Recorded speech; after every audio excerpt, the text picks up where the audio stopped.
Baik, bismillahirrahmanirrahim. Assalamualaikum warahmatullahi wabarakatuh. Assalamualaikum warahmatullahi wabarakatuh. Alhamdulillah, wassalatu wassalamu ala rasulillah wa ala alihi wa sahbihi wa mawala wa ba'du. Wadifillah rahimakumullah. Alhamdulillah wa syukrulillah berjumpa kembali di forum Ilmuna di webinar 40 Cahaya Kajian Hadis Arba'in An-Nawawi. Pada pagi hari ini insyaallah kita akan melanjutkan di hadis yang keempat. Hadis yang berbicara tentang takdir. Ya, tentang takdir, tentang penciptaan manusia. Penentuan takdir untuk seluruh seluruh manusia. Insya Allah mudah-mudahan ada manfaat yang bisa kita ambil. Baik, pertama-tama adalah kita senantiasa mengucap syukur kepada kehadirat Allah Subhanahu wa taala atas segala nikmat yang Allah berikan kepada kita semuanya. Mudah-mudahan kita adalah termasuk hamba-hambanya yang pandai bersyukur. Kemudian salat berisalam adalah kita senantiasa aturkan, kita curah limpahkan kepada baginda Rasul Muhammad SAW, yang mudah-mudahan juga tercurah kepada keluarga beliau, sahabat beliau, dan segenap umat beliau yang masih setia hingga akhir zaman. Sahabat ilmuna yang dimuliakan Allah Subhanahu wa taala, insya Allah kita akan kaji bareng pada pagi hari ini hadis-hadis Rasulullah Shallallahu alaihi wasallam. Mudah-mudahan dengan kita mengkaji hadis Rasulullah, kita bisa mengambil pelajaran-pelajaran yang beliau ajarkan dan beliau ingin sampaikan kepada kita semuanya. Setelah kita memahami nilai-nilai, pelajaran-pelajaran, dan apa yang disabdakan oleh beliau, nantinya berbuah amalan. Oleh karena itu, senantiasa kita di dalam atau sebelum kita berdoa, belajar, kita selalu berdoa, Allahumma inni as'aluka ilman nafi'ah, wa rizqan thayyiba, wa amalan mutaqabbala. Salah satunya adalah yang pertama, kita meminta rizki, kita meminta ilmu yang bermanfaat. Nah, di antara tanda ilmu bermanfaat bagi seorang hamba, manakala ilmu itu diamalkan. Manakala ilmu itu diamalkan. Karena kalau ilmu tidak diamalkan, itu bisa jadi indikasi bahwasanya ilmu itu tidak bermanfaat untuk dirinya. Makanya mudah-mudahan apa yang kita pelajari selama ini, dan termasuk di kajian pada pagi hari ini, menjadi ilmu yang bermanfaat untuk kita semuanya. Kita bisa amalkan. Kita bisa mengambil ilmunya, kita fahami, lalu kita amalkan insya Allah, dan jika ada kemampuan kita sebarkan kepada yang lainnya. Taib.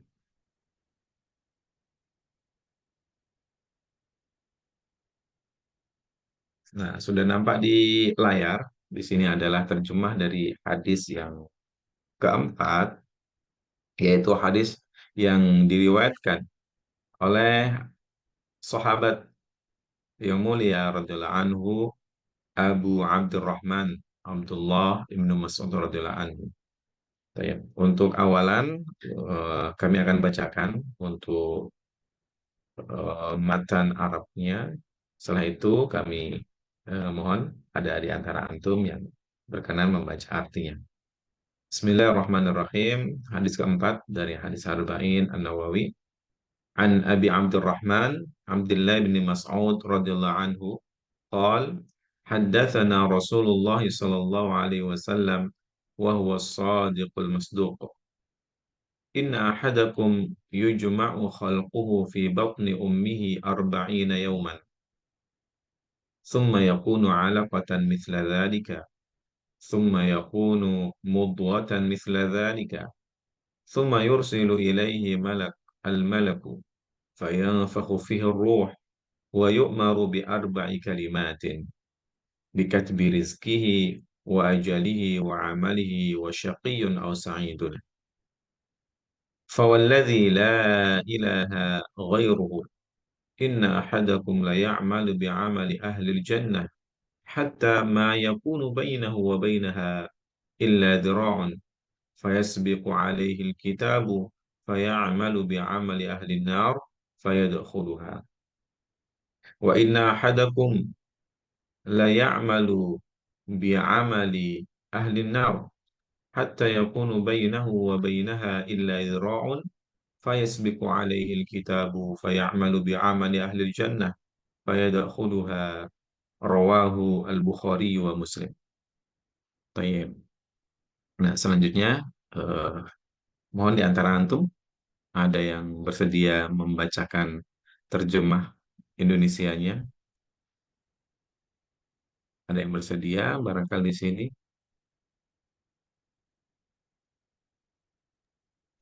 Insyaallah Ustaz.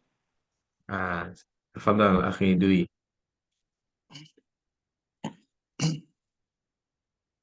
Langsung terjemahannya dari Bismillahirrahmanirrahim. Abdurrahman. Tafadhal. Hmm, Mohon izin Ustaz dan para ikhwas sekalian untuk membacakan terjemahannya. Dari Abu Abdurrahman Abdullah bin Mas'ud radhiyallahu taala anhu, ia berkata, Rasulullah Shallallahu alaihi wasallam telah menceritakan kepada kami, dan beliau seorang yang jujur lagi diakui kejujurannya. Sesungguhnya seorang dari kalian dikumpulkan penciptaannya di perut ibunya selama 40 hari. Kemudian menjadi segumpal darah selama itu pula. Kemudian menjadi segumpal daging selama itu pula. Kemudian diutus seorang malaikat kepadanya untuk meniupkan ruh kepadanya. Dan diperintahkan 4 kalimat, menulis rezekinya, ajalnya, amalnya, dan celaka atau bahagia. Lanjut ke bawah. Demi Allah yang tidak ada sesembahan yang berhak disembah selain Dia, sesungguhnya seorang dari kalian benar-benar beramal dengan amal penghuni surga, hingga jarak antaranya dan surga hanya sejengkal. Lalu takdir mendahulinya. Lalu dia beramal dengan amal penduduk neraka, lalu ia pun memasukinya. Dan sesungguhnya seorang dari kalian benar-benar beramal dengan amal penduduk neraka, hingga jarak antaranya dengan neraka hanya sejengkal. Lalu takdir mendahulinya, lalu ia beramal dengan amal penduduk surga, maka ia pun memasukinya. Hadis riwayat Al-Bukhari dan Muslim. Insyaallah, alhamdulillah, jazakallah khair akhi Dwi atas bacaan dari artinya. Baik, sahabat Ilmuna yang dimuliakan Allah Subhanahu wa taala, ini adalah salah satu hadis Rasulullah SAW yang dimuat di dalam kitab Arba'in Nawawi. Ya, kita ketahui kitab Arba'in Nawawi, Masya Allah, ini adalah kitab yang tipis. Hanya berisi 40 42 hadis sebenarnya, 42 hadis. Akan tetapi, Masya Allah, Imam Nawawi rahimahullah ta'ala, dari ribuan hadis yang ada, beliau memilihkan hadis-hadis yang memang menjadi landasan dan pondasi dari ajaran Islam. Jadi hadis-hadis yang sangat penting, sangat urgent, sangat fundamental, yang patut dipelajari oleh seluruh umat Islam, hatta untuk kalangan awamnya. Makanya dibuat tipis. Tidak seperti hadis Bukhari atau Muslim yang jilidnya tebal dan berisi hadis yang sangat banyak, sehingga orang awam akan sangat kesulitan. Lihat kitabnya saja kalau orang awam ya, orang yang masih awam untuk melihat kitab Sahih Bukhari, Sahih Muslim, dan kitab-kitab hadis yang tebal-tebal yang lainnya mungkin akan em, apa eh, mundur sebelum maju ya. Melihat saya sudah ini, sudah merasa waduh berat banget ini belajar hadis ya. Tapi kalau melihat kitab kitab Arba'in Nawawi yang kita sedang belajar, mempelajari salah satu hadisnya, itu apa melihat, ya Allah, kitab hadis tipis sekali. Karena memang ini supaya bisa dikonsumsi oleh semua elemen umat Islam. Dari yang paling awam sampai yang alim sekalipun tidak eh, tidak bisa berlepas ataupun tetap membutuhkan dari mengkaji hadis ini, hadis Arba'in. Makanya kami sendiri mengadakan program kajian hadis Arba'in yang sifatnya free dan kami gratiskan, Ini agar bisa menjangkau sebanyak-banyaknya dari umat Islam dan yang berbasis online juga seperti ini, dan juga kami supaya bisa upload di YouTube. Mudah-mudahan menjadi al-baqiyat as-sholihat, bisa menjadi apa, peninggalan yang baik untuk ya, untuk kami pribadi dan untuk teman-teman yang semua yang berkontribusi dalam kegiatan ini. Barakallahu fikum. Jadi teman-teman sekalian, hadis ini hadis yang sangat penting, hadis yang akan menjadi obat untuk kita semuanya yang selama ini terus dirundung kegelisahan, terus dirundung kekhawatiran dalam hidup. Ya, hari ini Masya Allah dengan majunya teknologi, dengan majunya sains dan juga ilmu-ilmu yang lainnya, akan tetapi banyak sekali ya orang yang malah justru lebih khawatir ya di dalam hidup. Semakin khawatir, semakin tidak karuan ya. Dengan majunya teknologi, orang semakin apa, was-was ya. Orang hidupnya semakin tidak tenang karena eh, kemajuan ini ya kalau tidak dibarengi dengan kemajuan keimanan, maka itu yang terjadi. Oleh karena itu penting sekali kita mengkaji hadis ini agar kita selalu berada dalam kondisi tenang. Ya, hati kita supaya selalu dalam kondisi yang stabil. Karena ada yang bisa kita apa ya jadikan pegangan, dan ada pemahaman yang menjadi landasan ketenangan itu. Di antaranya adalah mengkaji hadis yang ini yang keempat yang berbicara tentang takdir. Nah, kalau kita memahami hadis ini dengan pemahaman yang baik, kemudian bisa kita amalkan, insya Allah kita bisa lebih menata hati, menata pikiran, ya. Karena segalanya sudah ditakdirkan. Lalu kenapa saya harus risau, gitu kan? Saya harus khawatir dengan masa depan, saya harus gundah gulana memikirkan sesuatu yang sebenarnya sudah digariskan kan gitu. Nah, seperti itu. Lebih lengkapnya, mari kita kaji bareng. Nah, kali ini saya coba mengkajinya pakai salah satu kitab syarah dari kitab Arba'in ini yang berbahasa Arab. Ya. Mudah-mudahan teman-teman sekalian bisa mengikutinya dengan baik. Baik.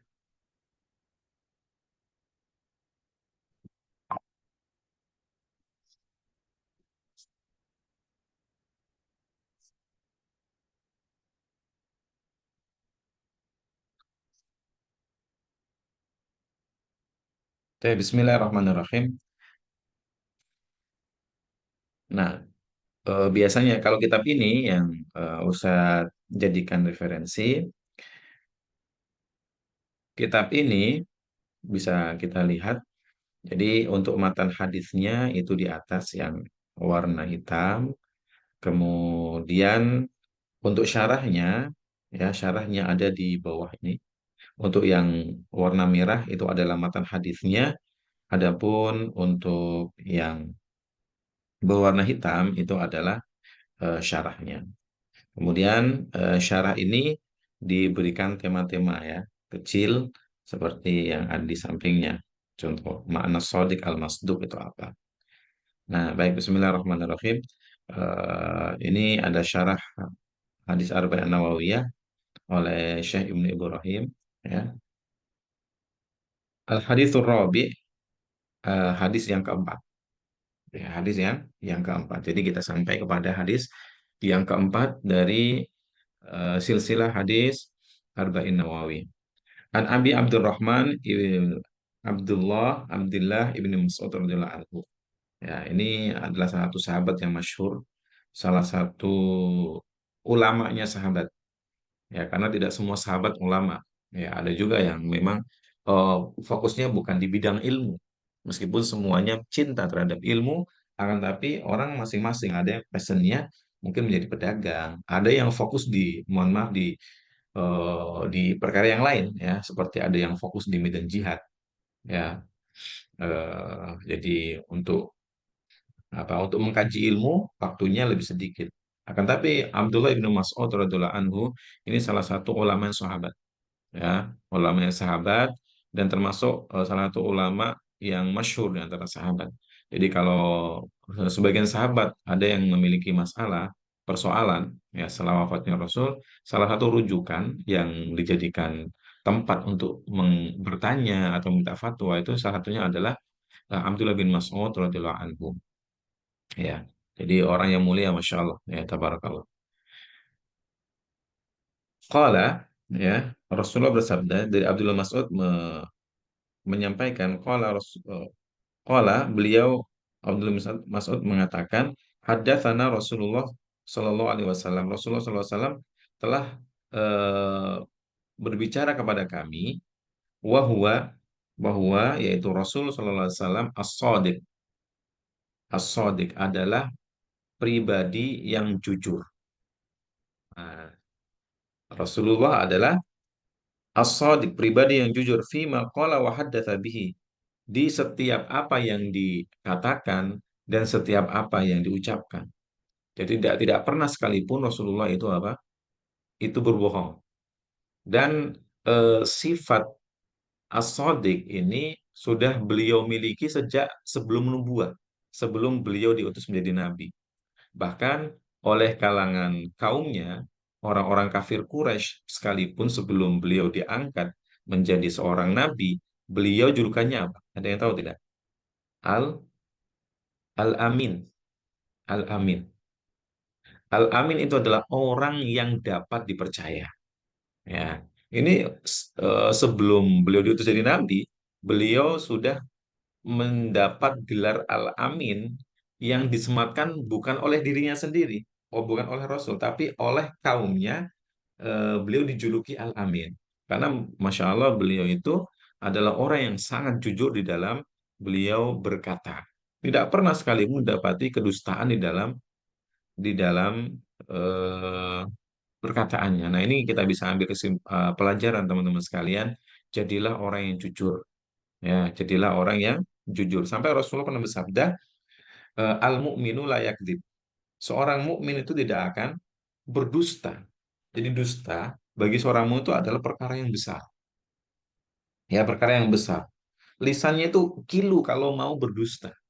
Mana mungkin apa yang diucapkan itu menyelisih apa yang di dalam hati, kecuali dalam kondisi-kondisi tertentu yang apa mengharuskan dia mengucapkan sesuatu yang lain.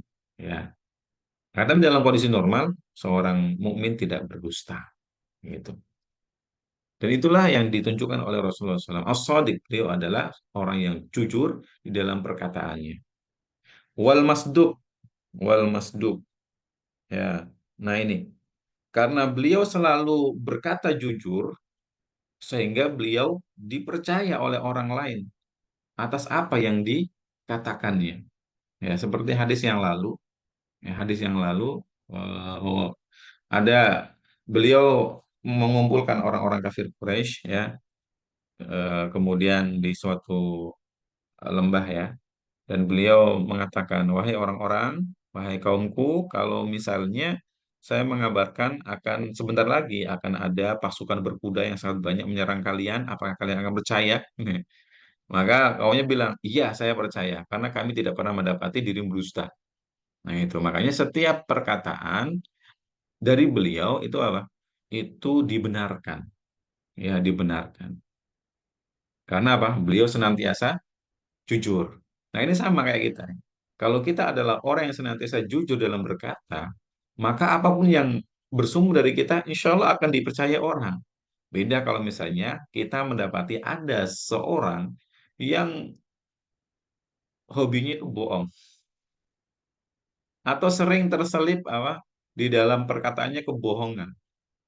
Maka apa yang terjadi? Ya orang-orang tidak akan percaya kepada dirinya. Hatta pada kondisi dia itu benar-benar jujur, ya saya ini jujur banget, orang akan bilang alah paling juga bohong gitu. Ya karena apa, dia orang-orang melihat track recordnya, ya orang ini bohong. Nah ini menjadi pelajaran teman-teman sekalian, dalam hadis juga ada seperti itu. Jadi kita harus terus membiasakan diri menjadi orang-orang yang berkata jujur sehingga yuktab lahu siddiqon, sehingga dia disebut orang yang jujur dan dikenal oleh masyarakat sebagai orang yang jujur. Dikenal di tengah-tengah masyarakat sebagai orang yang jujur itu jauh lebih baik dibanding dikenal dan dikenang menjadi seorang pembohong. Tentu begitu ya. Meskipun itu bukan tujuan utama kita agar kita dikenal menjadi orang yang jujur, disanjung-sanjung manusia, tidak. Ya, kita tetap beramal lillahi ta'ala. Ya, dan Allah memerintahkan kita untuk berlaku jujur, berkata jujur. Tapi itu secara otomatis orang akan mengenang kita dan mengenal kita sebagai orang yang jujur. Nah, seperti itu. Seperti Rasulullah. Al-Masduq yaitu orang yang senantiasa dipercayai dengan fima ukhbiro bihi, tentang apa-apa yang dikabarkan olehnya, wa uhiya ilaihi, dan apa-apa yang diwahyukan kepadanya. Nah, apalagi yang disampaikan oleh Rasulullah SAW pasca kenabian adalah berbasis wahyu, ya, berbasis wahyu. Sebagaimana dilanjutkan di sini, fa inna ma qalahu, sesungguhnya apa yang dikatakan oleh Rasulullah an wahyin, yaitu berbasis wahyu. Ya, berbasis wahyu, bukan dari hawa nafsunya.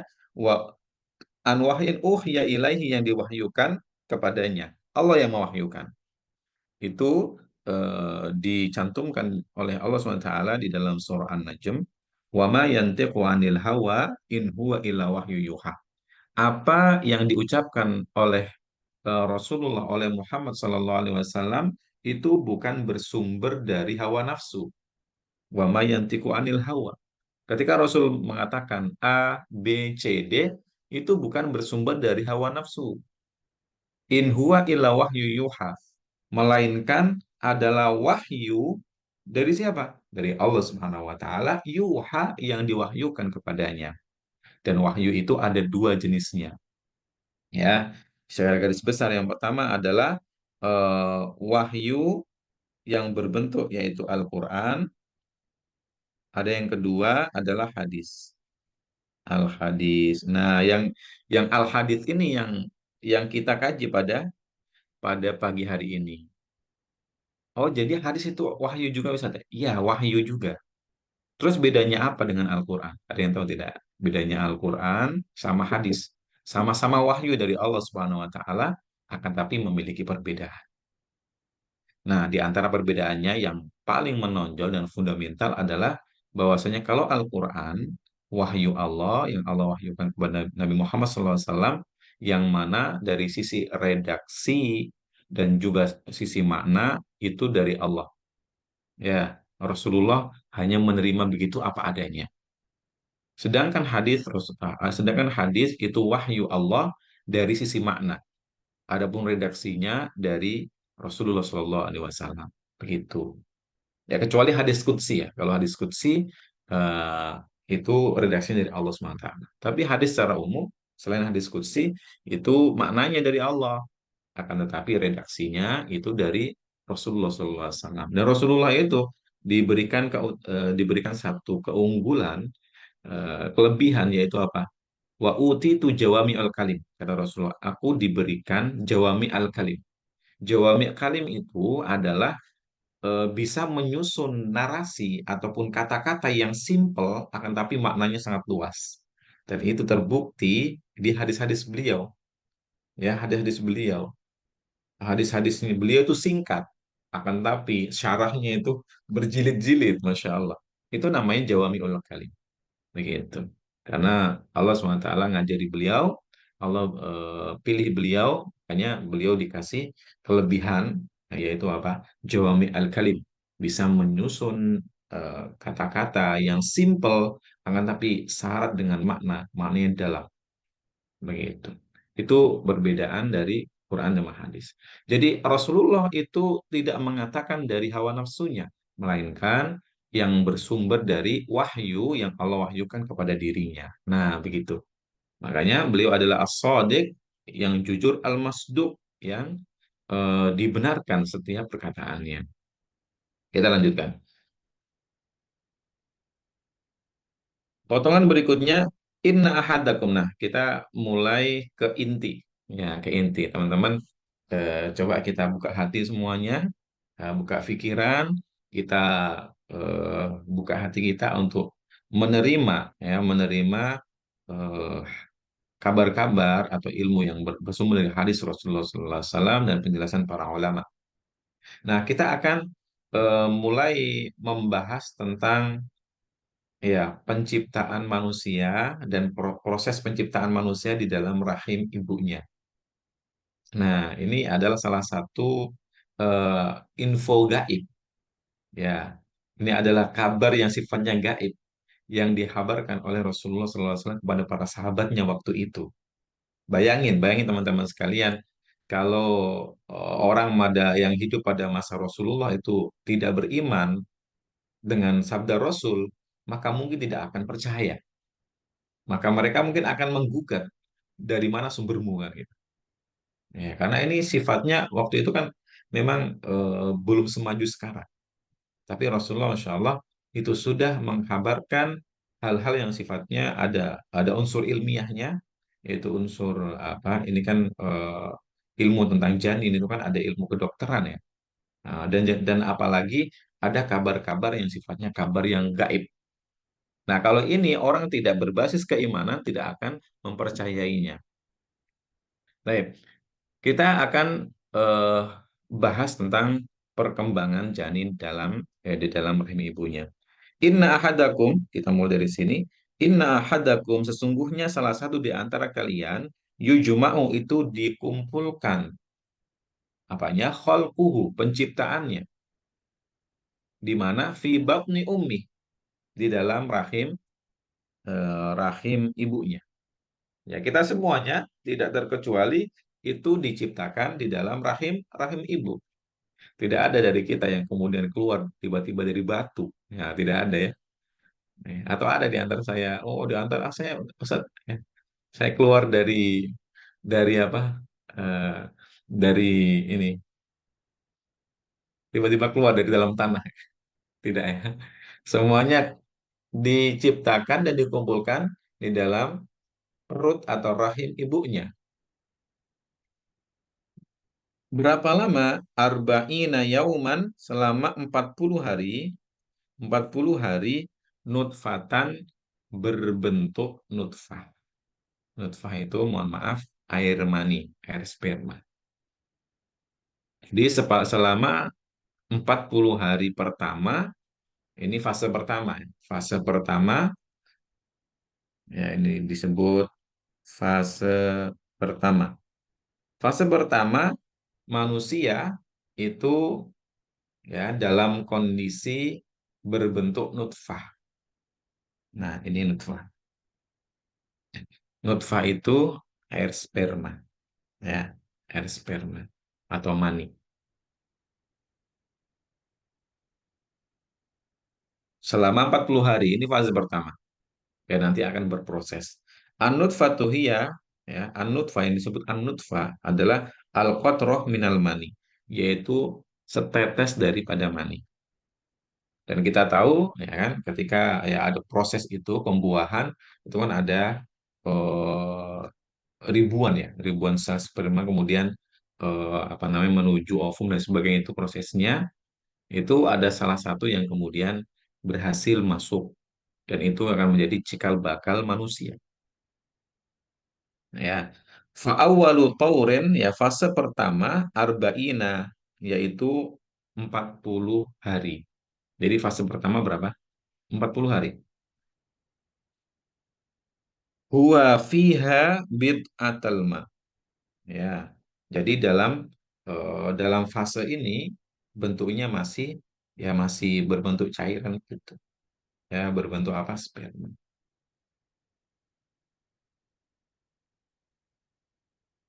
Baik. Jadi teman-teman sekalian, ini adalah fase pertama. Ya, dan dari sini kita bisa mengambil satu pelajaran, eh bahwa kita semuanya ini berasal dari apa? Ya, air dari ayah kita. Air yang keluar dari ayah kita. Sesuatu yang, mohon maaf, harta kita sampai kita yang punya sendiri, ya. Yang pemiliknya itu, mohon maaf, merasa jijik, ya. Merasa jijik dengan hal tersebut. Ya, ini ya tabiat manusia. Maksudnya apa? Maksudnya adalah setiap manusia itu berasal dari sesuatu yang mahin, mimma immahin, dari air yang eh, ya yang dianggap apa hina, sesuatu yang dianggap hina, dianggap sesuatu yang eh, jijik sama orang, ya jijik sama sama orang, apalagi milik orang lain, pasti orang akan menganggapnya hina. Makanya di sini hadis ini mengingatkan kita semuanya dari asal muasal kita itu dari apa gitu. Dari apa? Maka dari sini kita bisa ambil pelajaran, janganlah menjadi orang yang sombong karena dirimu berasal dari apa? Ingat itu. Ya kalau kita eh, ingat bahwasanya diri saya ini diciptakan dari mimma imahin, dari air yang hina, maka tidak ada ruang untuk kita untuk menyombongkan diri. Meskipun sekarang kita sudah berbentuk dengan bentuk yang lebih sempurna ya, sempurna. Tapi kita coba ingat-ingat ya, dalam Al-Quran juga disebutkan ya, manusia itu diciptakan mimma imahin, dari air yang sifatnya hina. Maka janganlah engkau menjadi orang yang bersifat seperti sifatnya iblis yang sombong. Gitu. Jangan. Ya, karena kesombongan itu adalah jubahnya Allah SWT. Hanya Allah saja yang berhak untuk menyombongkan diri. Adapun makhluknya yang diciptakan eh, dari sesuatu yang mohon maaf hina itu, maka haknya adalah dia tidak menyombongkan diri, justru harus rendah hati. Ya, rendah rendah hati karena tahu dia diciptakan dari apa. Nah, gitu. Dan hadis ini juga kita bisa ambil pelajaran bahwasanya eh, setiap manusia tidak ada yang tidak ya nanti akan mengikuti fase ini. Semuanya ya mengikuti fase fase ini. Baik, kita lanjutkan. Setelah kita tahu bahwasanya setiap manusia tanpa terkecuali itu diciptakan ya di fase pertama di rahim ibunya ya berupa setetes air sperma, maka berangsur manusia akan masuk ke fase berikutnya. Summa kemudian yakunu, maksudnya adalah summa yantaqilu, kemudian dia berpindah, yantaqilu berpindah ba'da tauril awal, setelah fase pertama, ya fase pertama adalah dia fase menjadi ya sperma itu ya biidnillah dengan izin Allah ila tauri tsani, ila tauri atsani, kepada fase yang kedua ya fase yang kedua, fase yang kedua itu apa? Alakotan, menjadi alakoh. Fase pertama tadi adalah masih berbentuk status sperma, kemudian pindah ke fase berikutnya adalah menjadi alakoh. Biiznillah, dengan seizin Allah. Ya, Allah yang membuat manusia berkembang dari satu fase ke fase yang lain di dalam rahim ibunya tanpa sedikit pun campur tangan manusia itu sendiri. Itu berproses Allah yang takdirkan, Allah ciptakan. Apa itu alaqah? Wahia, yaitu adlkit atu, yaitu sepotong ya minad dam al-ghalid, ya minad dam, dam itu darah, al-ghalid yang menggumpal. Jadi segumpal darah, ya segumpal darah yang kecil. Misla dzalika, maksudnya misla dzalika itu seperti itu atau masanya sama, yaitu arba'ina yauman, selama 40 hari. Nah, sekarang kita berbicara di fase yang kedua, yaitu fase manakala manusia berubah menjadi segumpal daging. Ya, segumpal, maaf, segumpal darah. Segumpal darah. Alaqah namanya dalam bahasa bahasa Arab. Fasenya ataupun lamanya masanya berapa lama Ustaz? 40 hari. Mislu dzalika, seperti yang sebelumnya. Nah, mulailah di sini manusia berubah menjadi segumpal darah. Pertanyaan di sini, apakah di fase ini manusia sudah ada ruhnya atau belum? Ada yang tahu? Ya, berarti umurnya kalau di janin itu udah mulai berapa tuh? Udah 60 hari ya, 60 hari. Kan, maaf, 80 hari, Pak. 80 hari. Arba'ina yauman, ya, dalam bentuk 40 hari pertama bentuknya adalah sperma, lalu 40 hari berikutnya berbentuk segumpal darah. Berarti udah 80 hari nih. Kira-kira sudah ada eh, rohnya atau belum ya? Sudah ditiupkan rohnya atau belum? Nah, kita bahas sebentar lagi. Nah, setelah fase yang ketiga, berpindahlah ke fase berikutnya, yaitu fase yang kedua. Sekarang pindah ke fase berikutnya, yaitu fase ketiga. Ya, fase ketiga. Summa yakunu, kemudian menjadi. Maksudnya yakunu yatahawwalu. Ya, berubah, beralih. Biidnillah. Nah, dengan seizin Allah, ila mudghatin. Ila mudghatin, berubah menjadi apa? Mudghah. Ya, mudghah. Apa itu mudghah? Mudghah adalah al-qit'atu minal lahmi, yaitu potongan daging. Ya, segumpal daging.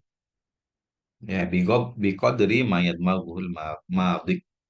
Ya, ya, segumpal segini kurang. Ya, segumpal. Fasenya berapa?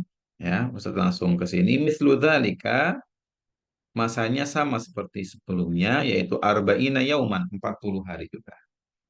Nah, 40 hari. Jadi setelah itu beralihlah 40 hari kemudian ke fase yang ketiga, yaitu menjadi segumpal daging. Nah, dari sini eh, sampai sini kita dijelaskan tiga fase penciptaan manusia di dalam rahim ibunya. Ya. Nah, makanya disebutkan ada fihi bayanu atwar al-janin ats-tsalatsah. Ya, ada penjelasan ya fase pertumbuhan janin, ada tiga fase. Ya. Nah, allati qabla nafkhir ruh fihi. Yang mana itu adalah fase sebelum roh itu ditiupkan. Jadi tiga fase ini itu ruh belum ditiupkan. Ya, roh belum ditiupkan. Nah, nanti akan ada masanya ruh akan ditiupkan. Ya, pertama tadi adalah taurun nutfah, yaitu fase masih sperma. Ustaz apa pilihkan beberapa. Tsumma yantaqilu ila tauritsani, kemudian ke fase berikutnya adalah al-alaqah, segumpal darah. Kemudian tsumma yantaqilu ila tauritsalis, kemudian masuk ke fase yang ketiga, yaitu al-mudghah, segumpal daging. Ya. Nah, kemudian wa hadhihi al-arba'un allati hiya tsalis fiha at-takhliq. Nah, di fase yang ketiga inilah mulai fase penciptaan. Maksudnya adalah pembentukan, ya. Mulai berbentuk. Ya, mulai berbentuklah bentuk apa? Anggota tubuhnya, ya. Tangan dan kaki, kepala itu udah mulai mulai berbentuk di situ. Ya, dan seluruh bagian badan manusia mulai di situ. Maka ada 40 hari tiga kali ya, tiga fase ini. Jadi totalnya berapa? 40 kali 3 ini jadinya. 40 fase, ya 40 kali 3. 40 hari kali 3. Berarti 120 hari. Ya, 120 hari. Nah, kita lanjutkan. Selanjutnya, ya, fahadihi mi'a wa ishruna yauman 120 hari. Wahia arba'atu asyur. 120 hari ini sama yaitu 4 bulan. Yang terbagi menjadi 3 fase tadi. Sama terbagi ila salah hati atwar menjadi 3 fase. Nah, setelah melewati 3 fase ini, kita lanjutkan hadisnya. Summa kemudian, ba'da kamali mudhiyil arba'in, setelah fase yang ketiga itu sempurna, yursalu ilaihil malak.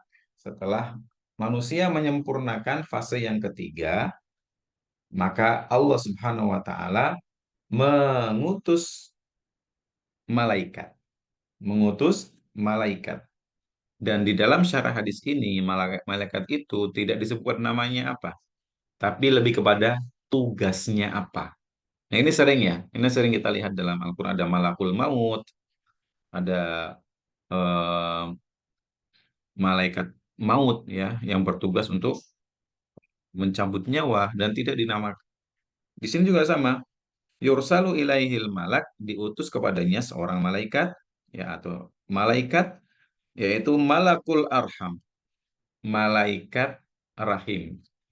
Ya, malaikat rahim. Yang tugasnya apa? Meniupkan meniupkan ruh ke dalam janin, ya, ke dalam janin, ke dalam tubuh janin. Ini salah satu pekerjaannya. Diutuslah malaikat rahim, fayanfukhu fihi ruh, kemudian ditiupkan kepadanya ruh.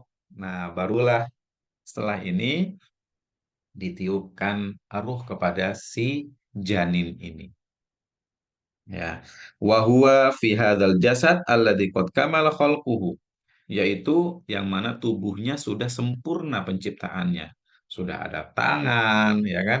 Yang sudah ada kaki, sudah ada kepala, sudah ada mata, sudah ada hidung, sudah ada mulutnya, dan lain sebagainya yang semula adalah bukan apa-apa. Ya. Wa tahayya'a li nafkhiha fihi, dan sudah siap untuk ditiupkan ruh ke dalam jasad tersebut atau janin tersebut. Wadzalika, kapan ditiupkan ruh ini? Wadzalika ba'da kamal mi'at wa isyrin yauman. Setelah sempurna 120 hari. Ya, setelah sempurna 120 hari barulah ditiupkan ruh. Wa hadza huwal ghalib. Ini adalah secara umum seperti ini. Ya, secara umum seperti itu. Wa illa, meskipun ada juga, karena apa, ada kasus-kasus faba'dul ajinnah qad yataqaddam nafkhuru fihi fi asna'il arba'in ats-tsalitsah. Ada juga sebagian roh, sebagian janin, faba'dul ajinnah, sebagian janin ada yang kemudian ditiupkan roh di pertengahan fase yang ketiga, di pertengahan belum sampai 120 hari, belum selesai fase yang ketiga udah ditiupkan roh juga ada. Namun secara umum adalah selesai atau setelah menyelesaikan fase yang ketiga. Gitu. Baik. Nah, jadi di sini kita paham, teman-teman, ya, sahabat ilmu yang dimuliakan Allah SWT, kalau ditanya, kapan manusia di dalam janin, maaf, manusia di dalam rahim, atau janin di dalam rahim ibunya, itu ditiupkan ruh, kapan? Di hari apa? Ya, di hari keberapa gitu ya. Yaitu jawabannya di hari ke-120. Ya, di hari ke-120 kurang lebih setelah menyelesaikan 120 hari. 120 atau 120 hari, 21 hari ya, di masa itu kurang lebihnya. Begitu. Jadi eh, apa namanya? Setelah 4 bulan, ya, setelah empat bulan. 4 bulan ini penting teman-teman nanti, karena ada kita mengetahui masa ini ada korelasinya, ada hubungannya dengan kajian fikih. Ada yang tahu? Kenapa kita perlu mengetahui bahwasanya manusia ditiupkan ruh ke dalam jasadnya ketika berupa janin dalam rahim ibunya itu di hari ke-120 atau di bulan keempat itu kenapa? Karena nanti ada hukum fikihnya. Yaitu apa? Manakala ada janin yang meninggal dalam rahim ibunya atau keguguran lalu meninggal. Nah, nanti dilihat tuh, apakah nanti perlu dimandikan, dikafani dan dikuburkan seperti halnya layaknya orang Islam pada umumnya, disolatkan juga atau tidak. Nanti itu ada perbedaan hukum. Ya, kalau misalnya under atau sebelum 4 bulan, maka itu diperkirakan belum ditiupkan ruh, maka tidak perlu kemudian seperti layaknya manusia yang lain ya, yaitu dimandikan, dikafani, dan juga disolatkan. Ya, ya perlu cukup dikafani kemudian dikuburkan, tidak boleh disolatkan. Tapi kalau sudah 4 bulan atau lebih, maka itu sudah diperkirakan sudah ditiupkan ruh dalam jasadnya, maka harus dimandikan, dikafani, kemudian disolatkan dan dikuburkan seperti layaknya kaum muslimin yang lainnya. Nah, begitu. Makanya di sini paragraf yang ini faidha nufikhat fihi sara insanan. Ketika ruh sudah ditiupkan ke dalam jasadnya, sara insanan, maka sudah menjadi manusia seutuhnya. Ya kan? Sudah ada jasadnya sempurna, meskipun masih kecil ya, masih merah ya di dalam rahim ibunya, dan sudah ada rohnya. Intinya itu rohnya. Maka menjadi sara insanan, sudah menjadi wujud manusia yang sempurna. Ya, karena manusia ya meskipun kalau udah apa namanya manusia sempurna tapi misalnya nggak ada ruhnya ya disebut mayat kan gitu. Ya, justru intinya adalah apa? Arwah, ya ruh. Di fase ini, ketika setelah ditiupkan ruh ke dalam jasadnya atau janin tersebut, sora insanan, jadilah dia manusia seutuhnya. Ya, kita dulu melewati fase itu semuanya. Wa bihadza istadalla Ahmad, ya dengan hal ini, hadis ini Imam Ahmad ya rahimahullah itu mengambil satu kesimpulan ala anasik al-asiqah, yaitu janin yang gugur. Sungguhnya janin yang gugur idza balagha arba'ata ashhur, jika sudah sampai 4 bulan, yuwassalu wa yusalla alaihi, dia dimandikan, dikafani dan disolatkan. Ya, disolat. Fa innahu qad kana insanan, karena dia sudah menjadi sosok manusia seutuhnya. Ya. Akan tetapi wa qablu, sebelum sebelum ditiupkan roh, sebelum 4 bulan, laisa bi insanin, belum menjadi sosok manusia seutuhnya. Ya, fala yakunu insanan qabla ta'alluqur ruh fihi abadan. Karena janin tersebut tidak dinamakan manusia seutuhnya sebelum ditiupkan ruh. Makanya oleh Imam Ahmad ya rahimahullah taala, fasiktu atau fasiktu yaitu janin yang gugur ya qabla hadil muddah la yuwassal wa la yusalla alaihi, yang gugur sebelum masa ini, sebelum 4 bulan, maka tidak dimandikan dan juga tidak disolatkan. Nah, ini adalah hukum fikihnya ketika kita memahami masa janin itu gugur kapan. Nah, begitu. Masya Allah ya. Baik, selanjutnya. Ya, selanjutnya. Selanjutnya, hadis wa yu'maru bi arba'i kalimat. Setelah kita tahu fase penciptaan manusia di dalam rahim ibunya dan kapan ditiupkan ruh, yang mana itu ada inti daripada manusia.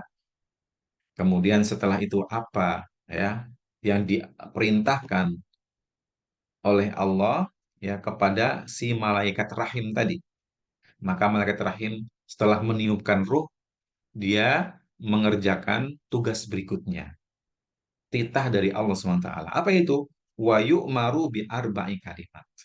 Kemudian si malaikat rahim itu diperintahkan untuk menulis 4 kalimat. Ya, menulis empat kalimat. Menentukan, dan 4 kalimat ini adalah sebuah ketentuan dari Allah Subhanahu wa taala untuk seluruh manusia. Seluruh manusia tanpa terkecuali sudah ditentukan 4 kalimat ini. Nah, kalau kita sudah tahu 4 kalimat ini sudah digariskan untuk kita semuanya, harusnya kita hidupnya jadi lebih tenang. Ya, 4 kalimat ini biarba'i kalimat, dengan 4 kalimat. Hadza jami'us syu'un allati takunu minhu wa alaihi. Jadi tentang segala ini apa episode kehidupannya. Ya, 4 kalimat ini sudah mencakup seluruh episode kehidupannya, dari mulai dia dilahirkan dari rahim ibunya sampai dia nanti dikuburkan, ya, di bawah bumi. Bagaimana ya nanti eh, perjalanan hidupnya, itu semuanya nanti dituliskan di sini. Apa itu 4 kalimat? Yang pertama adalah bikat birizkihi. Allah menyuruh malaikat ini untuk yang pertama, kalimat yang pertama adalah bikat birizkihi, untuk menuliskan rezekinya. Ah, rezekinya. Yuktabu qadruhu. Ya, berapa banyak itu ditulis. Jadi kita semua itu, jatah kita apakah banyak atau sedikit, apa kebanyak banget, ya, atau sedang-sedang, sebenarnya sudah ditentukan jauh-jauh hari. Dan kita ikhtiar ini sebenarnya adalah menjemput rezeki aja. Kita apa namanya eh, berikhtiar untuk menjemput rezeki kita yang telah Allah tentukan untuk kita. Ya, yuktabu qadruhu, maka dituliskanlah bagian untuk dirinya. Sebanyak apa, ya, seperti apa bagiannya. Wa ghairu dzalika minat tafasil wal aqdar. Ya, dan dengan rincian-rinciannya. Ya, dengan rinciannya. Masya Allah. Jadi soal rezeki, harusnya kalau kita yakin dan iman, harusnya soal rezeki kita tidak perlu sebegitu khawatir. Sebagaimana dalam Al-Quran, la nas'aluka rizqa, bal nahnu narzukuk. Kata Allah, aku tidak pernah menanyakan rezeki tentangmu, ya, tentang rezeki kepadamu. Aku tidak pernah mengatakan atau menanyakan tentang rezeki kepadamu, wahai manusia. Kenapa? Bal nahnu narzukuk, karena kamilah Allah yang memberikan rezeki kepadamu. Jadi jangan khawatir soal rezeki. Karena rezeki itu sudah diatur, rezeki sudah ditakar, rezeki itu sudah dibagi-bagikan oleh Allah SWT yang maha bijaksana, ya, dengan pembagiannya, yang maha memberi rezeki, yang maha kaya itu. Ya. Jadi kadang-kadang kita itu terlalu apa ya, terlalu takut dan khawatir karena pikiran kita sendiri. Karena kita tidak memahami konsep rezeki ini, konsep takdir ini. Karena setan juga ikut kemudian membisik-bisiki. Asyaitonu ya'idukumul faqra wa ya'murukum bil fahsya. Nah, itu kegiatannya setan tuh. Ya, setan itu senantiasa membisiki dan menakut-nakuti kepadamu akan kefakiran. Ya'idukumul faqra wa ya'murukum bil fahsya. Kemudian menyuruh kalian untuk berbuat hal-hal yang keji. Itu tugas setan. Ya, itu kerjaan setan. Makanya kita ada rasa was-was, khawatir nanti masa depan saya gimana, saya makan apa, anak-anak saya nanti makan apa, kerja apa, jadi apa, bagaimana masa depan mereka. Kadang-kadang kita justru apa namanya memikirkan hal-hal yang sudah ditentukan, ya, yang sudah dijatahkan untuk kita dan untuk semua manusia, hatta anak-anak kita juga. ya di luar kadarnya, berlebihan. Dan kita lupa terhadap apa yang belum pasti untuk kita. Yaitu apa? Apakah surga atau neraka? Ya, akhirnya apa? Orang sibuk mengejar dunia karena kekhawatirannya terhadap dunia dan masa depan, dan dia lupa terhadap akhirat, sesuatu yang pasti. Nah, dan dia tidak tahu akhiratnya bagaimana. Nah, ini kadang-kadang seperti ini. Maka kita harus kembali ke pemahaman bahwasanya semua sudah ditakdirkan, tinggal kita mengikhtiarkan yang maksimal. Sudah nanti Allah yang kasih untuk kita. Apakah banyak ataupun sedikit, yang penting kita sudah ikhtiarkan maksimal, lalu kita tawakal, sudah nanti Allah yang kasih. Gitu. Nah, yang pertama adalah eh, malaikat ini disuruh untuk menulis tentang rezeki si manusia ini, si janin yang mungil ini. Yang kedua, wa ajalihi, dan ajalnya, ya, yaitu muddatul hayat. Muddatil hayat, masa hidupnya, tempo hidupnya. Kita semuanya sudah ditulis, ya, tempo hidup kita, masa hidup kita. Ayuladu tamaman am yaskutu qabla dzalik, apakah dia nantinya akan dilahirkan, ya, dengan selamat ke dunia ini dari rahim ibunya, am yaskutu qabla dzalika, atau justru dia ternyata keguguran, ya, keguguran lalu meninggal sebelum dilahirkan. Itu sudah ditentukan juga, ya. Summa kemudian inkana yuladu tamaman, kalau dilahirkan berhasil sukses, ya, kemudian keluar di dunia ini, ayah insyu am yamut, dia nanti dilahirkan dalam kondisi hidup atau tak bernyawa, kan ada itu, dan itu semua sudah ditakdirkan. Kemudian nanti waktu sudah hidup, apakah dia nanti eh, hidup hanya sampai masa kecilnya, atau sampai remajanya saja, atau sampai tua renta, sampai umur ratusan tahun, ya. Enggak sampai ratusan tahun sih, sampai lebih dari 100 tahun. Itu semuanya sudah ditentukan oleh Allah Subhanahu wa taala dan sudah dituliskan. Sampai kapan meninggalnya dan di mana, lalu peristiwanya apa, apakah karena sakit, apa karena, mohon maaf, misalnya kecelakaan, atau karena ada kena bencana dan lain sebagainya, itu sudah ditentukan semuanya. Dan tentang ajal, kematian, kita tidak bisa lari, ya, tidak bisa menghindar. Faidza jaa ajaluhum la yastakhiruna anhu sa'ah wa la yastaqdimu. Tidak bisa memajukan maupun mengundurkan walau sedikit pun, walau sedetik ketika datang masanya. Dan ketika orang mau bersembunyi, ya, tidak bisa juga. Tetap kalau sudah datang ajalnya sudah selesai. Makanya teman-teman sekalian menjadi satu pengingat untuk kita semuanya, ya. Ketika kita sudah tahu bahwasanya ajal kita sudah termaktub, maka perlulah kita istiqomah agar nanti kita menutup umur dalam kondisi yang baik, husnul khotimah. Lanjut, yang ketiga, wa amalihi, dan dituliskan juga bagian amalnya. Alladzi ya'maluhu jami'uhu, yaitu yang akan dia kerjakan selama dia hidup. Oh, ternyata amal kita itu juga sudah dibagi. Ya, sebagaimana rezeki kita sudah dibagi, ya. Dalam hadis yang lain disebutkan bahwasanya Allah itu membagi amal manusia sebagaimana membagi rezekinya. Ya betul, kayak hadis ini. Ya, poin pertama dituliskan rezekinya, poin yang ketiga dituliskan bagian amalnya, ya, bagian amalnya, gitu. Kemudian yang keempat adalah wasyaqiyun au sa'idun. Apakah dia wasyaqiyun, apakah dia menjadi orang yang sengsara, au sa'idun, atau menjadi orang yang bahagia ketika menjalani kehidupan di dunia, ini juga sudah ditetapkan. Ya, tuktabu syaqawatu in kana syaqiyan. Dia ditulis menjadi orang yang sengsara kalau dia ditakdirkan menjadi orang sengsara. Aw sa'adatuhu, ditulis kebahagiaannya in kana sa'idan. Ya, kalau dia memang ditakdirkan menjadi orang yang bahagia. Nah, ini adalah 4 hal teman-teman sekalian yang sudah digariskan dan ditetapkan untuk kita semuanya. Maka kalau kita sudah tahu, ya, kita harusnya tambah yakin dan kita lebih tenang. Ya Allah, ternyata ini semua sudah digariskan, sudah ditetapkan untuk saya.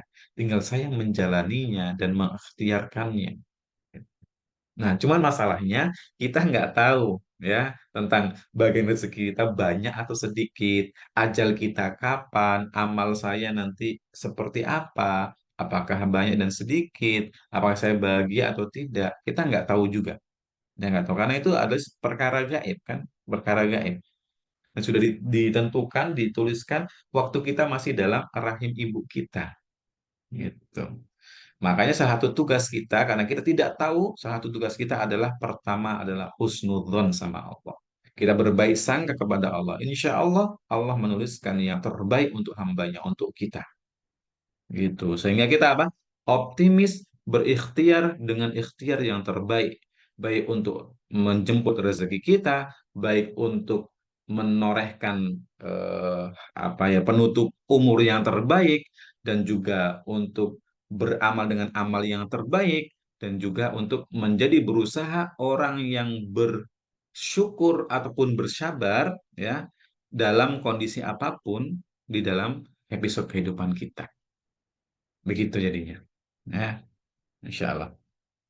Baik, kita lanjutkan. Jadi teman-teman sekalian, nah di sini ada sebenarnya ada penjelasan tentang macam-macam takdir ya, macam-macam takdir. Cuman mohon maaf Ustadz lewati ya, Ustadz lewati karena apa namanya cukup panjang, ya cukup panjang. Kita habiskan dulu untuk penjelasan hadisnya. Ya. Nah, intinya ada takdir yang sifatnya sudah ditentukan ya dari awal yang keseluruhan yang oleh sebagian ulama diistilahkan dengan qadha. Ya, qadha. Yaitu sesuatu yang sudah digariskan sejak awal ya, semua yang dari A sampai Z. Ya, kemudian ada takdir ya, istilah takdir juga sebagian ulama dijelaskan takdir itu adalah sesuatu yang sudah terjadi. Ya, sesuatu yang sudah terjadi disebut takdir. Baik, kita lanjutkan dulu. Lanjutan hadisnya fawalladzi la ilaha illa ghairuh setelah Rasulullah menjelaskan kepada sahabatnya tentang fase pertumbuhan janin di dalam rahim ibunya, kemudian menghabarkan tentang ditiupkan roh setelah 4 bulan, ya genap 4 bulan, kemudian ditetapkan 4 kalimat untuknya. Rasulullah kemudian meneruskan, fawalladzi la ilaha illa ghairuh. Maka demi zat yang tidak ada Tuhan kecuali dirinya, ya ini Rasulullah SAW bersumpah ya, ya. Al-halfu alal futiyah. Ya, jadi Rasulullah bersumpah.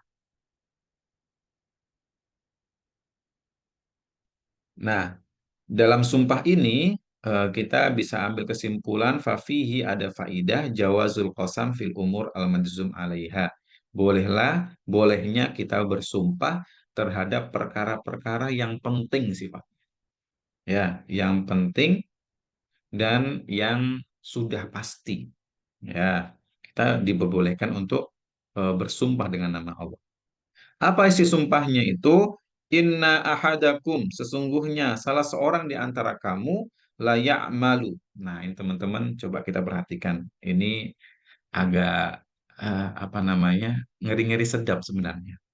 Tapi inilah hadis dan kita harus pahami. Lalu kita harus bersikap dengan sikap yang bijak. Inna ahadakum sungguhnya salah seorang di antara kamu layak malu.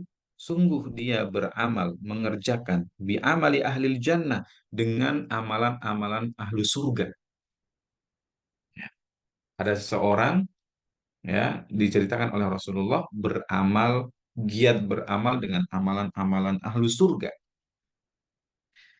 Akan tetapi hatta mayakunu ya sehingga mayakunu bainahu wa bainaha tidaklah ada batas antara dirinya dan surga illa dhira'un kecuali sejengkal.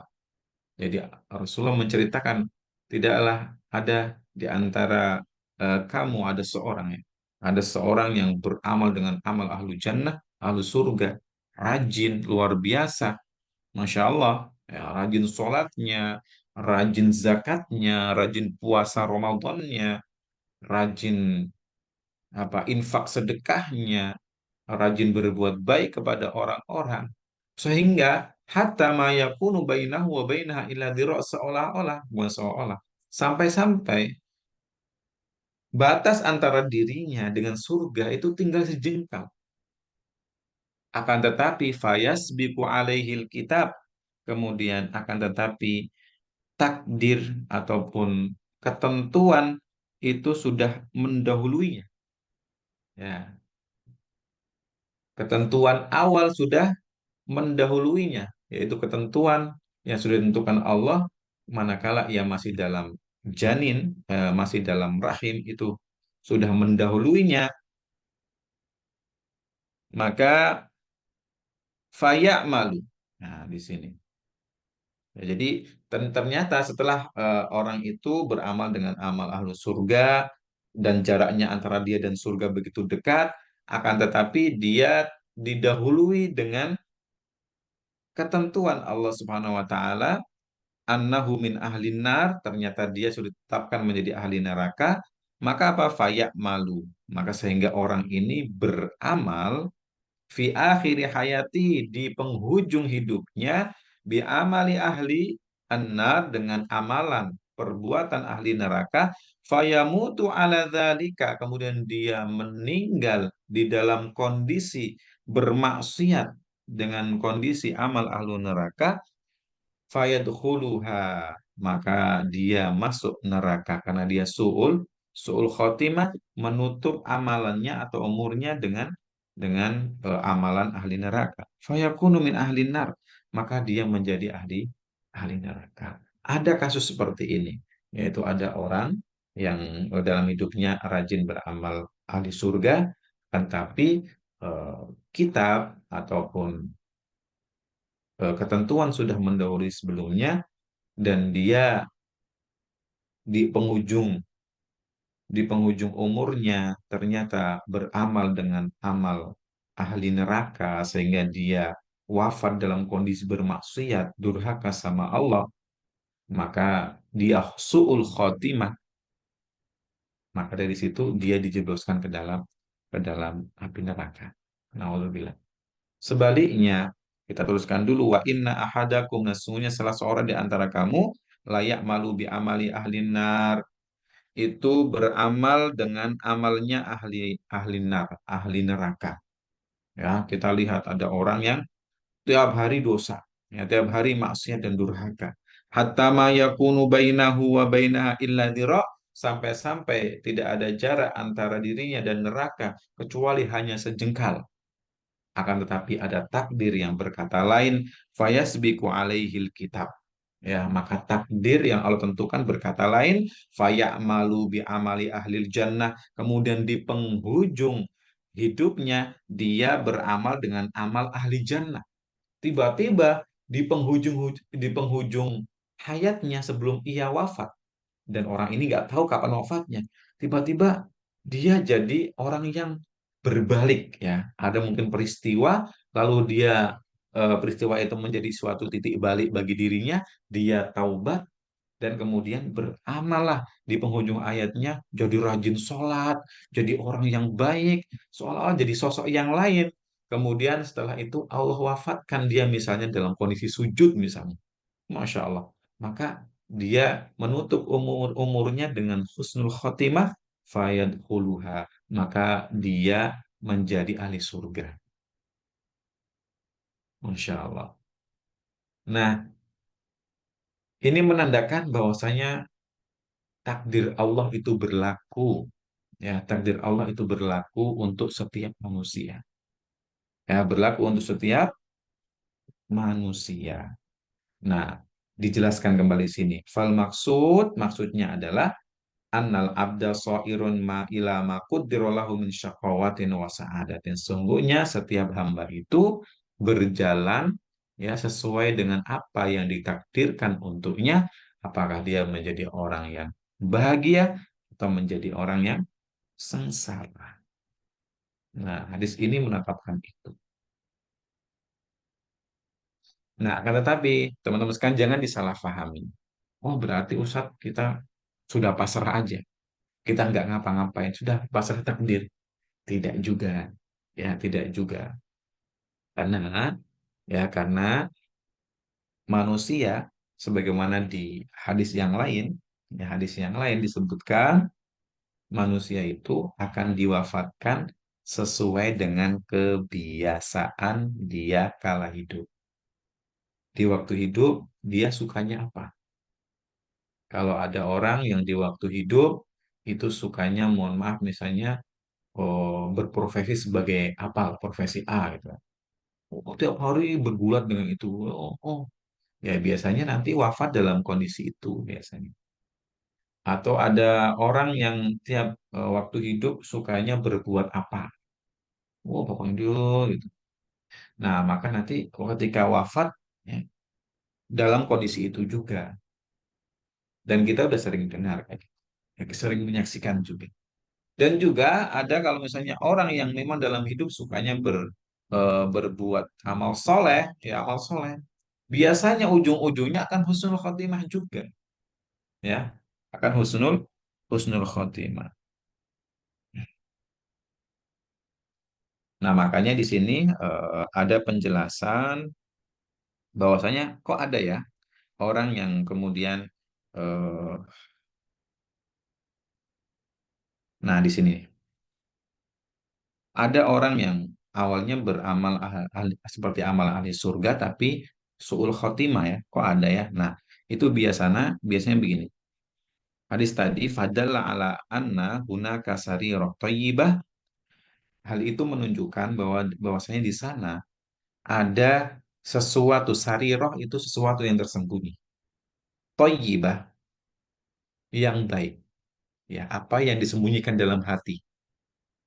Ya, menunjukkan bahwasanya di sana ada sesuatu yang disembunyikan di dalam hati yang thayyibah, ya, yang baik. Famin ajliha khutimalahu bisa'adah. Maka karena dia menyembunyikan sesuatu yang baik di dalam hatinya, sehingga itu berdampak dan menjadi titik balik di akhir hayatnya, sehingga orang itu kemudian ditutup umurnya dengan sesuatu yang baik, amal yang soleh, sehingga dia menjadi ahlu sa'adah, orang yang mendapatkan kebahagiaan.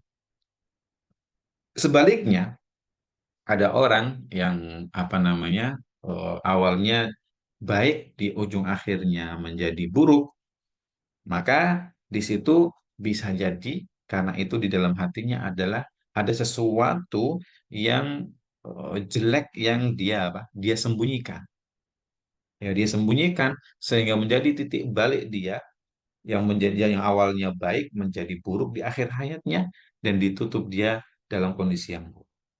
Nah, dari sini dari sini teman-teman kita perlu kemudian menjaga hati, ya menjaga hati karena hati ini intinya ya intinya manusia ada di hati, ya berusaha kemudian kita memikirkan, ya dan menyembunyikan hal yang baik-baik saja dalam hati kita, ya karena itu nanti mudah-mudahan menjadi apa, menjadi sebab keselamatan kita, ya menjadi sebab keselamatan kita. Nah, kemudian ada satu ada beberapa ini ya apa namanya faidah juga. Yang pertama juga ini, ya annal ibrota fil a'mal innama huwa bi khawatimiha. Nah, tolak ukur baik dan buruknya suatu amal teman-teman sekalian itu adalah di penghujungnya. Ini hati-hati dan hati-hati kita ya, perlu waspada, perlu waspada. Bahwasanya yang menjadi tolak ukur baik dan tidaknya suatu amalan adalah penghujungnya. Pun umur manusia apakah baik atau tidak, itu adalah sesuai dengan penghujungnya. Maka kalau penghujungnya adalah penghujung yang baik, maka insya Allah dia akan mendapatkan sesuatu yang baik. Tapi kalau penghujungnya adalah penghujung yang buruk, naudzubillah, maka dia itu adalah suatu kabar yang buruk. Karena dia akan mendapatkan sesuatu yang buruk juga. Nah, ini ada beberapa faidah dari hadis yang bisa disebutkan. Pertama tadi itu, ya, bahwasanya amal itu tergantung pada penghujungnya. Nah, kemudian di sini juga ma yufidu wujubul khauf minas sawabiq wal lawahik. Jadi perlunya seseorang itu merasa takut, ya, dan khawatir terhadap apa yang kemudian eh, ditetapkan untuk dirinya dan juga apa yang akan dia jumpai di masa depannya. Tapi takut di sini adalah sifatnya positif, ya. Bukan takut masalah dunia juga sebenarnya. Bukan masalah harta, tidak. Tapi kekhawatiran yang sifatnya apakah nanti saya bisa menghitamkan apa namanya hidup saya dengan hitam yang baik, penutupan yang baik, ya, atau tidak. Allah takdirkan saya seperti apa, apakah B atau buruk atau seperti apa. Kita perlu khawatir. Nah, akan tapi kekhawatiran itu nantinya mendorong dirinya untuk menjadi orang yang berusaha berbuat taat, berusaha untuk beramal dengan amal ahli surga, berusaha untuk memperbaiki diri selalu. Karena kalau ketika ada orang yang khawatir bahwa saya belum tahu penghujung hayat saya seperti apa, saya belum tahu kapan saya di apa namanya dijemput atau ya ditemui oleh maut, ya kapan saya tidak tahu. Maka ketika orang seperti ini dan terus ada merasa khawatir dalam hal ini, maka dia akan berusaha untuk istiqomah, ya, dia berusaha untuk istiqomah. Maka dia tidak tahu nanti penghujung hayatnya seperti apa, maka dia berusaha saya harus tetap istiqomah dalam kebaikan walaupun sulit walaupun berat, supaya mudah-mudahan Allah ketika mewafatkan saya dalam kondisi yang baik, begitu. Dan dia juga takut dan khawatir untuk berbuat maksiat. Mengapa? Karena dia tidak tahu kapan ajalnya dan kondisi dia terakhir waktu menjemput atau ketika kematian seperti apa, maka dia khawatir. Waduh, saya sebisa mungkin tidak bermaksiat. Kenapa? Kalau saya bermaksiat, dan ternyata itu adalah masa ajal saya, bagaimana nanti saya? Ya, makanya dia berusaha untuk menghindari maksiat, ya, menghindari maksiat agar apa? Agar dia tidak terjatuh dalam maksiat, kemudian Allah wafatkan di atas maksiat tersebut. Nah, kekhawatiran terhadap akhirat ini atau ketakutan terhadap akhirat ini akan menimbulkan efek yang positif terhadap terhadap hati dan terhadap diri manusia. Itu. Tidak seperti layaknya dalam perkara duniawi, ya. Biasanya lebih kepada efek-efek negatif. Ya. Nah, kemudian di sini juga, ya, fafi hadal hadis, ada faidah dalam hadis ini mayukhawiful insan, sesuatu yang menakut-nakuti manusia, yaitu apa? Fayam bagilahu. Seharusnya seseorang an yufattisha itu selalu menelisik hatinya, memeriksa hatinya, memeriksa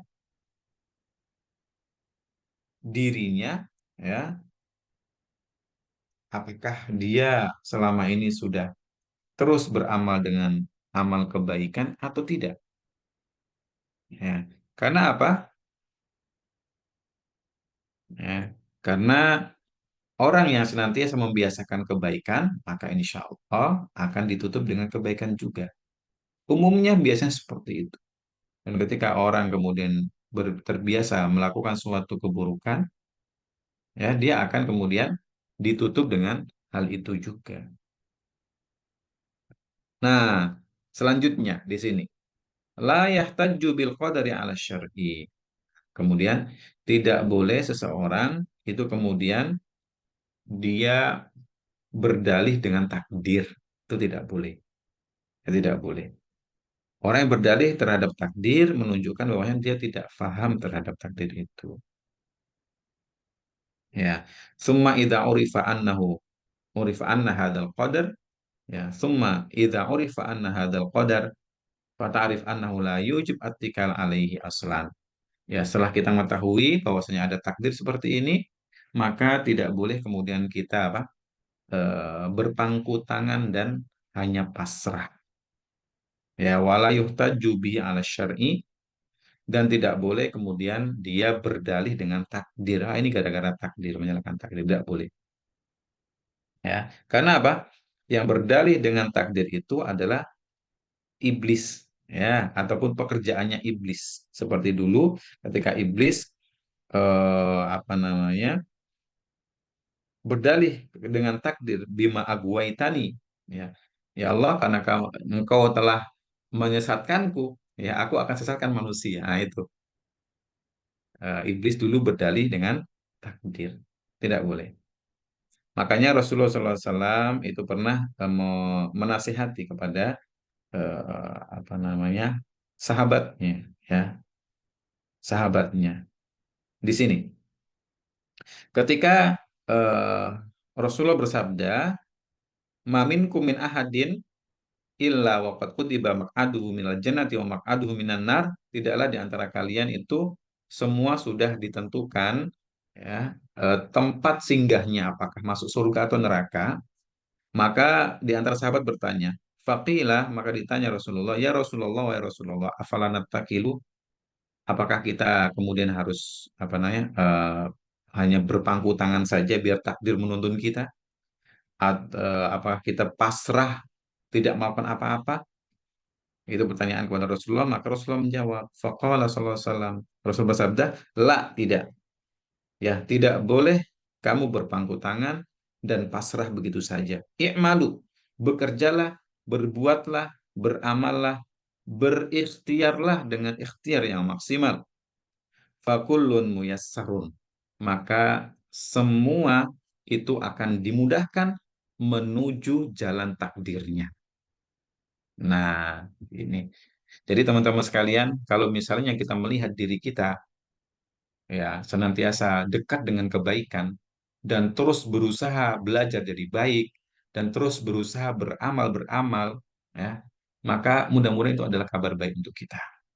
Karena apa? Kullun muyassarun lima khuliqalahu. Setiap orang, setiap manusia itu akan dimudahkan menuju jalan jalan takdirnya. Ya, seperti itu.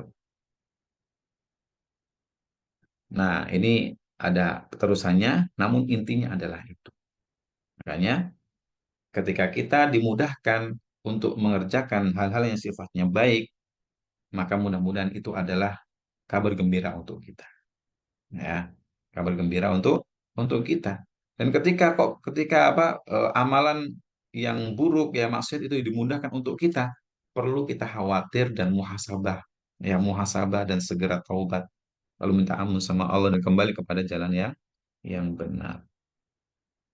Tayyib. Nah, Ustaz teruskan. Sebenarnya ada beberapa faedah yang lainnya, ya. Ustaz pilihkan, ya. Nah, faedah yang lainnya tentang apa? Al-iman bijinsil malaikah, bahwa kita harus beriman dengan beberapa jenis malaikat. Di antaranya adalah bahwasanya malaikat itu ada yang sifatnya umum, maksudnya adalah disebutkan tanpa tanpa tugasnya, ya. Bahwasanya Allah itu punya malaikat yang banyak. Ada juga malaikat-malaikat yang disebutkan di dalam Al-Quran atau hadis, ya, dengan tugasnya seperti malaikat malaikat rahim. Lalu, nah, ini ada faidah tadi kita sebutkan bahwasanya kita perlu khawatir terkait apa yang akan kita dapati di masa mendatang. Makanya kita harus terus berusaha untuk menjadi orang yang taat dan baik agar Allah tutup dengan kebaikan, ya, dengan husnul khotimah. Kemudian yang selanjutnya sebelum terakhir yaitu faidah al-hadaru min dasais as-su. Kita perlu al-hadar, berhati-hati, ya, terhadap apa yang ada di dalam hati kita dari perkara yang buruk. Karena kenapa? Wa huwa lam yahtam biha wa hiya qad takunu badru khatimatus su. Karena apa? Sesuatu yang tertanam dalam hati, sesuatu yang kita biarkan dalam hati dan itu adalah hal yang buruk, itu kalau tidak diperhatikan maka bisa jadi menjadi badro khotimatis su, cikal bakal suul khotim. Makanya kita perlu terus dan terus membersihkan diri ya agar kita menjadi husnul khotimah insyaallah. Dan terakhir adalah innamal a'malu bil khawatim, sesungguhnya amal itu dilihat pada penghujungnya. Hadis ini diriwayatkan oleh Al-Bukhari dan Muslim. Baik, alhamdulillah. Demikian, dengan demikian kita sudah selesai untuk kajian di hadis keempat dari hadis Arba'in Nawawi. Mudah-mudahan ada manfaat yang bisa kita petik, teman-teman sekalian. Mohon maaf untuk kali ini tidak dibuka pertanyaan secara apa namanya online live di Zoom. Nanti insya Allah grup akan kami buka. Ya, akan kami buka aksesnya untuk nanti insya Allah kami sampaikan ke admin untuk dibuka grupnya. Nanti silakan kalau ada yang punya pertanyaan disampaikan di grup saja. Mudah-mudahan kami bisa menjawabnya. Barakallahu fikum, mudah-mudahan ada manfaatnya untuk kami sendiri dan untuk teman-teman semuanya, sahabat ilmunya di manapun berada. Mudah-mudahan senantiasa dirahmati Allah SWT. Dan kita akhiri majelis kita pada pagi hari ini dengan hamdalah, alhamdulillah alamin dan doa kafaratul majelis. Subhanakallahumma wa bihamdik asyhadu an la ilaha illa ant astaghfiruka wa atubu ilaik. Kurang lebihnya mohon maaf. Insyaallah berjumpa lagi di lain kesempatan. Barakallahu fikum. Assalamualaikum warahmatullahi wabarakatuh. Waalaikumsalam warahmatullahi